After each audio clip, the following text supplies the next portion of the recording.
I'd say 90% of the people that I've spoken to stumble upon forensics and build a career off of it.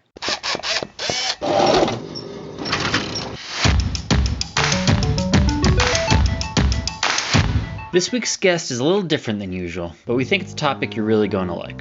Sarah Lazar is an associate consultant at LVI, a recruiting firm based in the UK.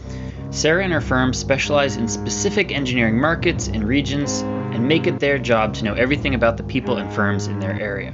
Sarah reached out to us and asked why we never talked about forensic structural engineering, which is of course because we don't know a single thing about it. Sarah offered to come on the show and give us a rundown of this alternate career path available to structural engineers.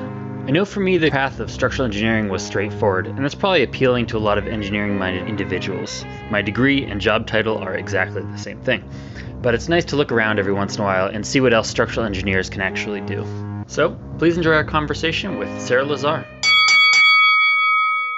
So tell us a little about yourself and the company you work for. Yeah, so I work for a brand called LVI Associates, which is actually part of a bigger mother company called Faden International. Within Faden, we're split into 5 different sort of brands. Selby Jennings was our first one, which specializes in finance, kind of all things in the financial world. We have different brands that focus on sort of technology, life sciences, trading, and they're called DSJ, Glowcoms, and EPM. Of course, the brand that I work for and that's relevant to us is LVI Associates. Now, within LVI, we actually are split again into different desks. So we have a construction desk, we have an engineering desk, and we have a Europe desk that kind of does Europe. Within kind of the engineering team, we're then split again into our subsections. So we have people that focus on sort of transportation. So a guy called George Place heads up that team. We have a wastewater team headed up by a guy called Lewis Bassett. We have, environmental team who's headed up by a girl called Casey Weaver. And then, of course, we have the forensic structural and building envelope team, which is the team that I work for, which is headed up by my boss called Tyler Gray, who's been spearheading the growth of that team for the last 2 years now. So we actually, within our own team, are split into our own geographical locations. So we all take an area in the States and recruit in that specific area, which gives us, a real targeted approach. So, for example, my colleague Jack specializes in all things New York. Wow. I have colleagues that specialize kind of over in California and more of the Midwest, so Ohio as well, Azra. I have a colleague that does everything Florida, and that's Tyler. Another Tyler is Tyler Bastian. So across the 12 of us, we cover pretty much the whole of the states, the North America and Canada. So we have a massive location that we cover. It lets us develop our knowledge in those areas and really become experts as to that particular location that we have. That's amazingly specific. So if you have a region, you're getting to know the firms in those region, who the big players are? Yeah, so we develop our market knowledge. We spend 10 plus hours of our day doing this 100% of the time. So we're working with the sort of best consulting firms in our areas, networking with them, getting to know, I guess in the market at the moment, who's paying bonuses, who isn't paying bonuses, who's got loads of work, who hasn't got much work, who's taking on new hires and is on a hiring freeze, who's doing well, who has a great culture as well. We're keen to match people with a great culture as well as a good technical fit for them, because we think the two, they come hand in hand. They're very important. So having such a targeted approach really helps us in our approach to our work and doing the best we can for our clients and people like yourselves and engineers. You mentioned the US and Europe. Do you have people placed, and we have a fair amount of listeners in the Middle East, actually. Do you have people specializing in that area? Yeah, so we don't actually have a forensics desk that operates in the Middle East yet. It most definitely will probably be an area of growth for us in the future. But we do kind of the Middle East across LVI, there are people that will touch on the Middle East. The Middle East is more common in, I guess, some of our other brands. For example, I know Selby do quite a lot of work over there. But yeah, it's definitely it's an interesting one. Well, could you tell us what are the driving factors in the forensics market? Definitely. I think something we've seen, which has been really interesting in 2020, of course, kind of with the pandemic, is how recession-proof it is. And that's because of the nature of the work. The driving factors can really be a variety of things. The weather is has a massive impact on sort of what the work and what forensics do. Of course, we'll touch on kind of forensics and exactly what is it.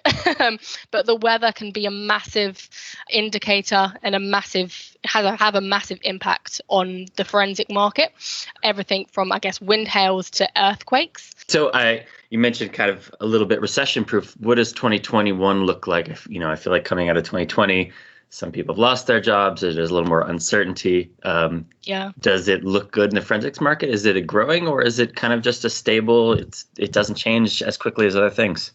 Yeah, well, as bad as 2020 was for the majority of people, it was actually great for the forensics market, which is a good thing.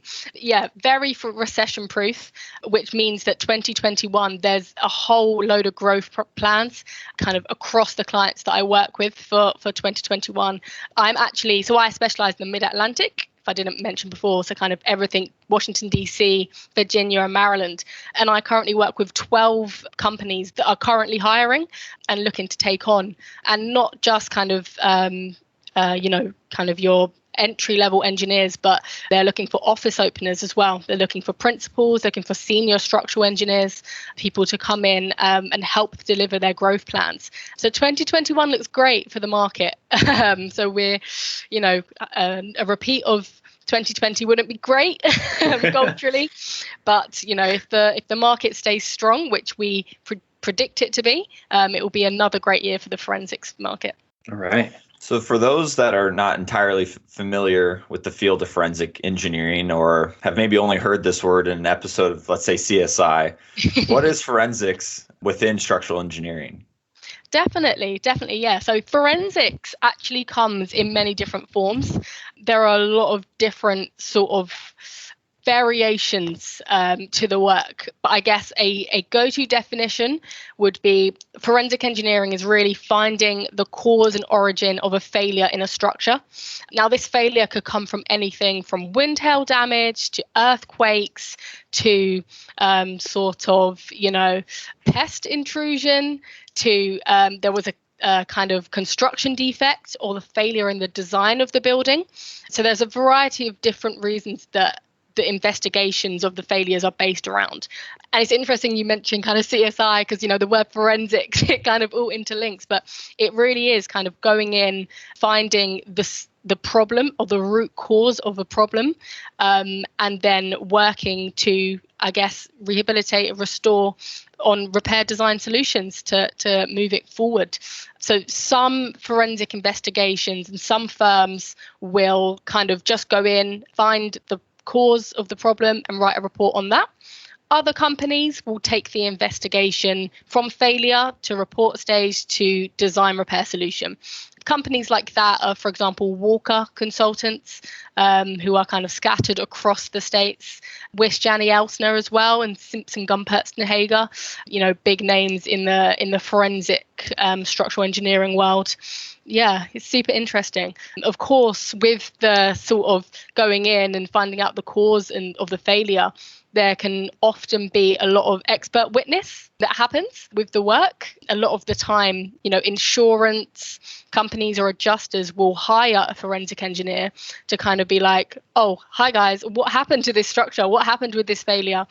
And they'll come in and then it'll get taken to court and it'll be a bit of more of a high profile case. A great example is 9/11. Of course, that was a structural failure when the airplanes went into the Twin Towers, and the forensic engineers were testifying in court and working on that for the repair, design, build, and as well, of course, writing reports on the failure of the building. Of course, that's a very high-profile one. I picture the forensics engineers as being someone like CSI with a nice suit, but like a holster with a calculator. But I think it's probably not exactly that. So, as you recruit for some of the best SE, structural engineering forensic firms in the world, what do you see as the most important traits as a forensics engineer? Yeah, I think, honestly, I would say that you need to have a desire and a love for problem solving. What's beautiful, I think, about the forensic industry, what's exciting about it with everyone that I speak to, is every single problem is different and every sort of case is new. So you need to be able to take what you've learned at college and in your year's experience and turn it to a real life problem to find a solution. And I think, the best traits in a forensic engineer are people that, they love to problem solve. They love to take what they know, implement it and work for a solution. Great communication skills are really important as well, to be able to translate what's going on in your brain onto paper and be able to speak as well with the clients. I think something that differentiates forensic engineers as well is they don't really only mingle with engineers. I know a lot of other niches in engineering only focus and kind of mingle and sort of network with other engineers, but forensic engineers they speak with their clients, they go out and business develop as well, which is a really huge important part of the job. So having those communication skills and articulation skills are super important. Strong report writing, good literacy, of course, and I'd say just a great eye for detail, being able to not let anything slide past you or slip past you.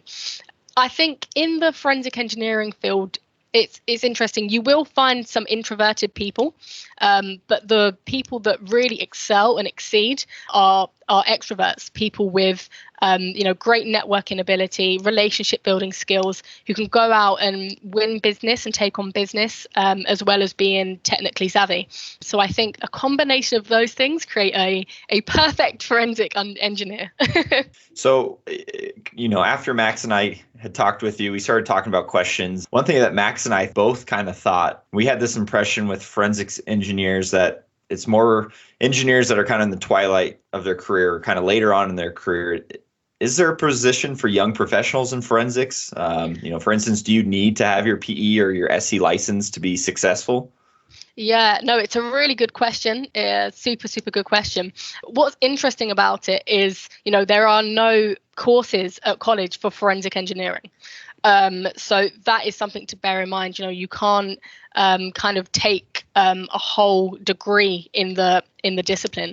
I know some courses have modules or classes that touch on it, but there are no sort of a forensic engineering degree, which is definitely something that I know myself and my team want to see more of in the future, because it's a very particular skill set, and I think teaching it in a college would be great. I would say that, there is most definitely a place for young professionals in the realm of forensics. Of course, forensics actually can be split into kind of two subsections. We have obviously forensic structural engineering, which is the inside of the building and everything to do with the internal failure. And then we have the building envelope side of things as well, which is all the external. I guess if you were to put it in an analogy, it would be kind of, to say the human body, everything inside and like the heart, the lungs, the liver, that would all kind of be forensic structural. And I guess if you were to go to the hairdresser or, get a trim on the hair or, do your beard and moustache and kind of teeth whitening and stuff like that, that would all be, definitely looking at your beard there. Yeah, that would all be kind of the building envelope side of things, the external side of things. And what's interesting is there's an organization called IBEC. Not sure if you guys have heard of it. Yeah. And they kind of specialize on the building envelope side of things. What I think's awesome about them is they allow people that maybe didn't have access to a college education or didn't go to college the ability to earn credentials while they work, which can open doors for them. For example, they have the registered roof observer, registered roof consultant, and a series of other credentials that you can take on, and what you need to get them is kind of a certain amount of hours of work to be able to take those credentials on. So that allows, I think, younger professionals as well to enter the realm of forensics and building envelope through, something other than college, which is fantastic. If you want to learn a little more, IBEC is the International Institute of Building Enclosure Consultants. They provide technical articles, continuing ed for those in the industry, and as best I can tell, provide what is the PE equivalent in the envelope world. These certifications require 4 years of experience, multiple references, and a pretty large exam. You can check it all out at iibec.org. I think the reason why you don't see many younger forensic engineers is because a lot of the time people will kind of do the course and the engineering courses and then go straight into structural design and kind of doing the designing of the buildings and sitting behind the desk.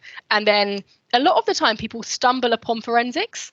They don't seem to ever go back. I don't think I've ever spoken to anyone that has kind of gone into the forensic world and thought, I'm going to go back to design.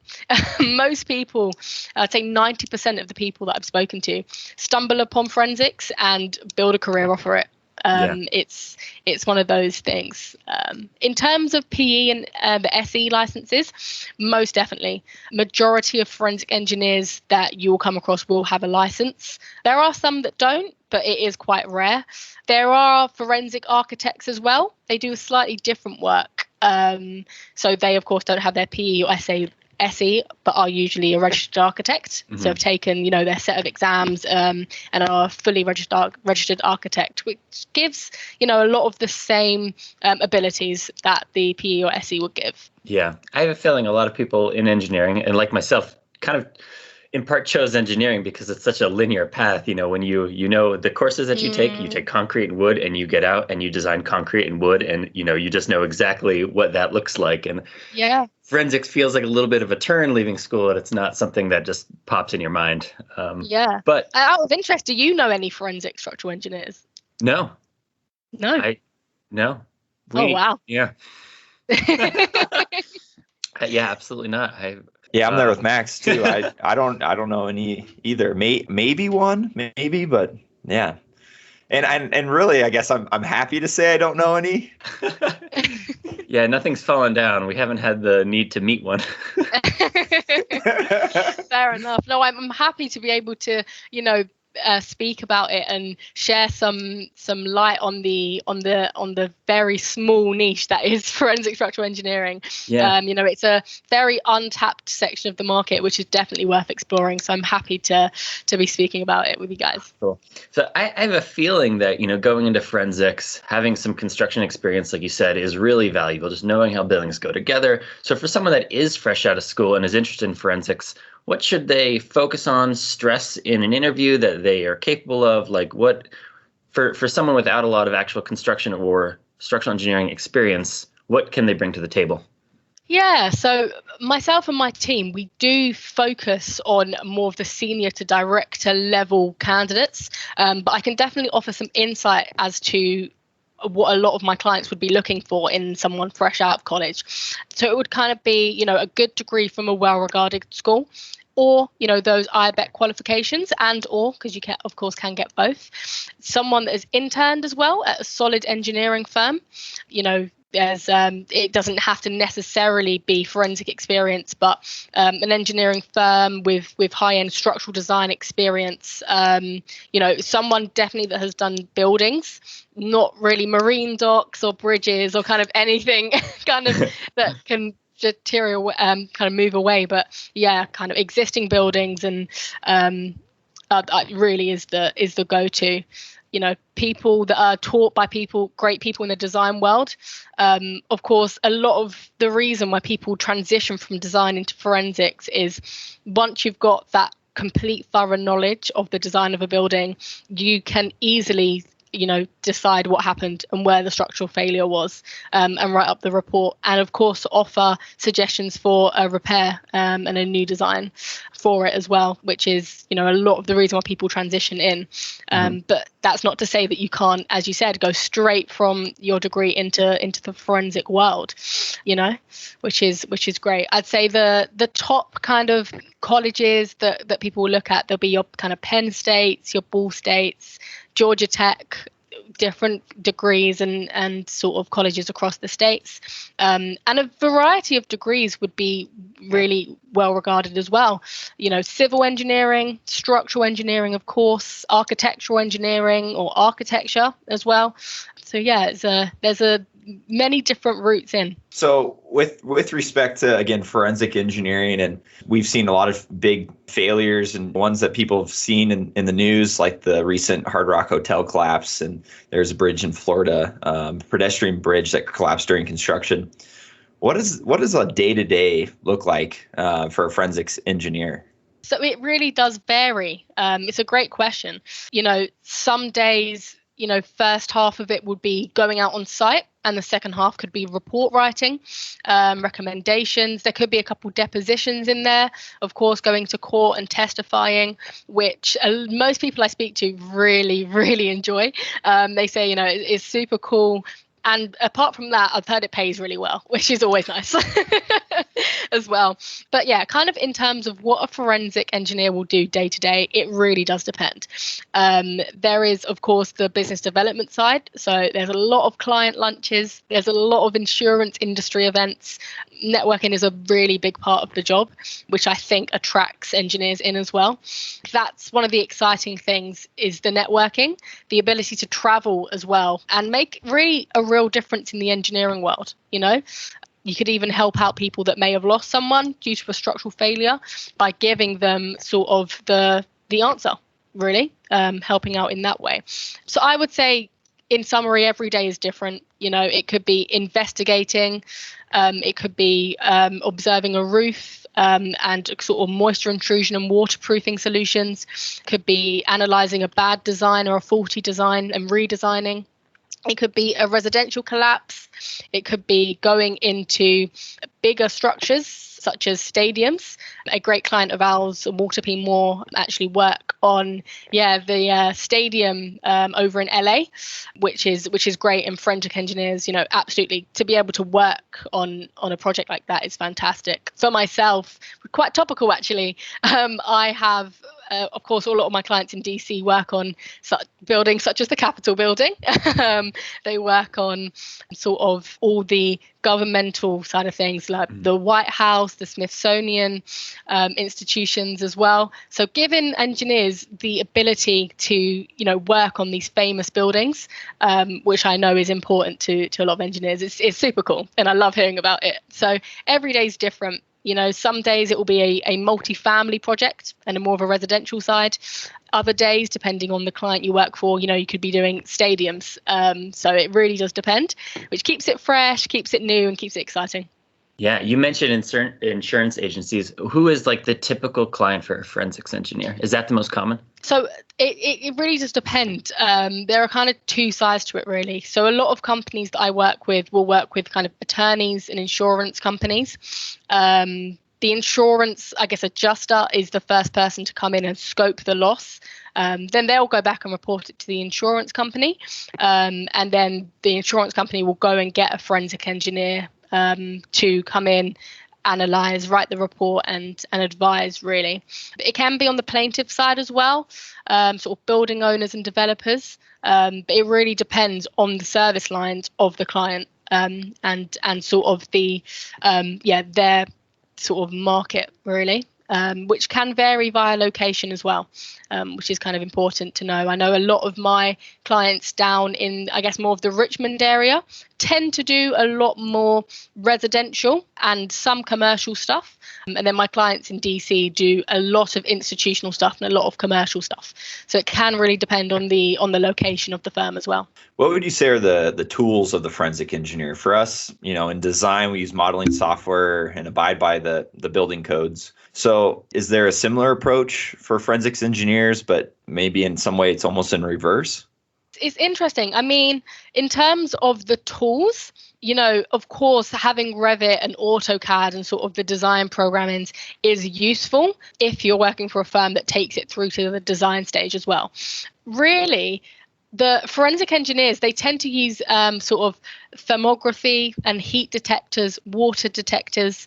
We've actually had a big influx in the use of drones to minimize kind of the human detector side of things, especially with a failure.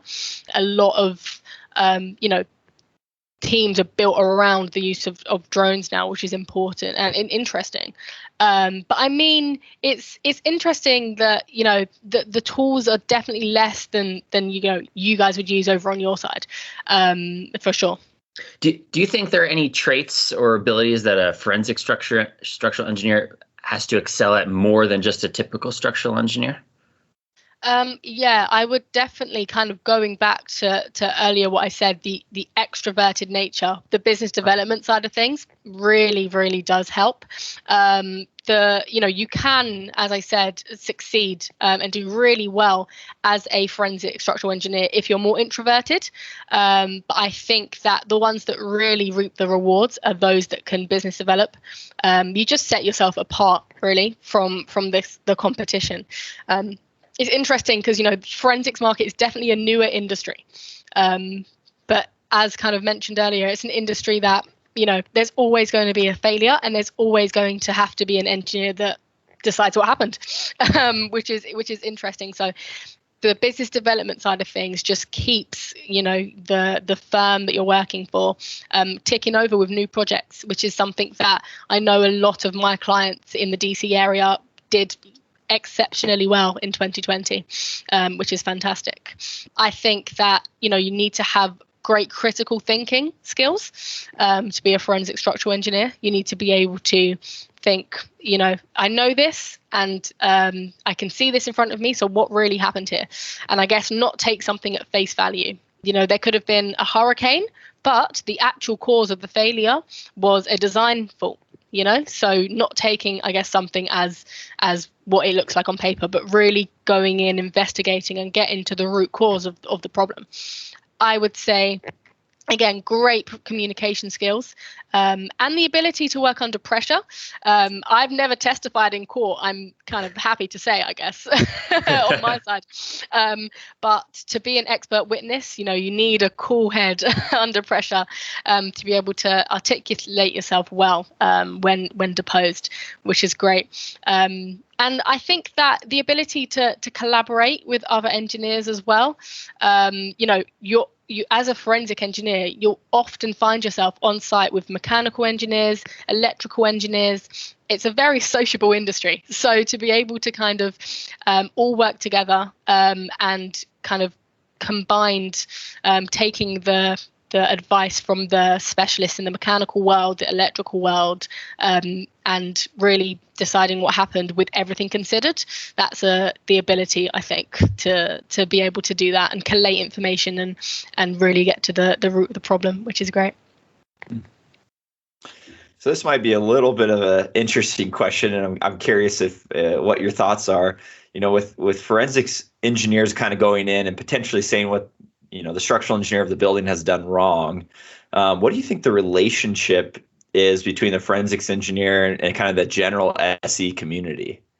Yeah, it's an interesting one. It is an interesting one. I would say that, a lot of, as I said, pretty much all forensic engineers will start in a different discipline and transition into it. So, forensic engineers are part of the community. They're in the community and they transition from one side into this very small niche of people that everyone knows each other, which is interesting. So, moving from purely architecture into doing architectural engineering, which a lot of the time works on the facade of a building. Which is cool. Going from, of course, design, transitioning into forensics. As I said, it's usually kind of one project that's a bit forensic-y that will get people kind of in, and then once they're in, they don't seem to leave. It's something that people just love, and it becomes a real vocation for them. It's what they want to do. They love it. So some structural engineers, I guess, they have no interest in helping out the insurance companies or the attorneys, really, which is something to bear in mind. It's not what they studied for, but they go in and they fall in love with the work, really, and it becomes a niche that they're really happy they got into, and can't kind of see away from it. And I think that it's the company, a lot of the clients that take the projects from initial design phase to observing what happened to in the failure to design repair. They're really the companies that attract and keep a lot of the forensic engineers, because they can do what they studied to do. They can do design as well as this forensic element, which they love. Walter P. Moore, Walker, Hague as well. Wish Janney, as I mentioned earlier, and Simpson, Gunperson, Hager. Then there are smaller firms as well, such as the Structural Rehabilitation Group, which I work with in DC, or Construction Systems Group, who I also work with, who have the exact same appeal. So it really depends on the client, really. But I think that in terms of going back and forth, people get into forensics and they are stuck like glue. They love it. So let's say someone listening is in, they realize forensics is the path for them. How do you get into it? Maybe to be more specific, your kind of early career, maybe you have your PE, but you haven't been around forever. Did you just start applying? I would say that, of course, there are always jobs being posted. You can do a search. I would say as well, of course, reach out to me and my team. We know the market unlike anyone else. We are the biggest forensic engineering recruitment team in the world, which is great. We love it. We're all really passionate about it. We're passionate about helping people out culturally. So we really like to get to know people and what would work for them, which just gives it, I guess, more of the human approach than sending a CV off online. Reach out and find out more directly about the market in their area and their location as well. Well, we'll definitely put your contact information in the show notes so people can reach out to you if they're interested. Fantastic. And thank you for sharing all this great information about forensics. Zach and I were starting from zero, so this is fantastic. I really just knew nothing about the field. It's definitely an untapped area of the market, and something that myself and my team are passionate about spreading the forensic love, really, and getting it out there, and shedding light on the great work that these guys do.